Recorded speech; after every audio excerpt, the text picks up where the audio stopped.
hành sự sao nắng lâu hàng đi đi sai sắp sai quả cắm liêu nói sao khi kê khơi u sắc su nong sao giòn nong nắng lâu sầm mò mệt cứ âm hương nan su lệ hầu lấy hu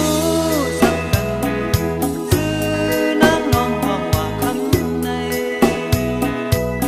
thoát hẳn căn nhau sẽ mất cứ căn nhắn năn giờ vì trái này để lý sự na lòng trắng mượt căn mặt hương má dâu sự trái khăn an tìm ta bố đi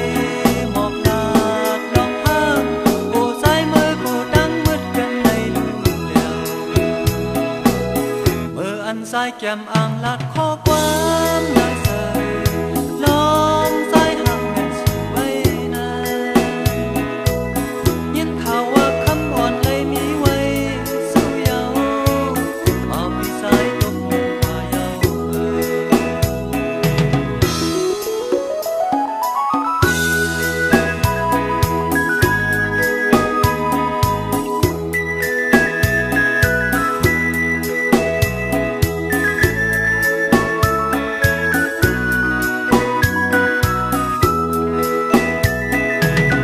ô lấy mà hành sự sao nắng lâu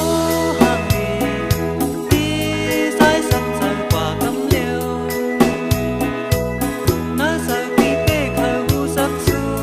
nong sao giòn nong nắng lâu sầm mò mệt cứ âm hương nan su lệ hầu lấy hu sắc cần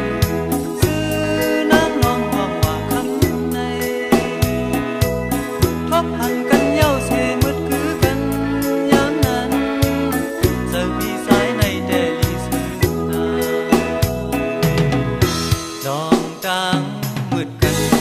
mặt hương má dâu sự trái khăn an tìm ta bố đi một lạc lòng hang cô trái mơ cô đang mất căn này lưu lèo mơ ăn trái kem ăn lát khó quá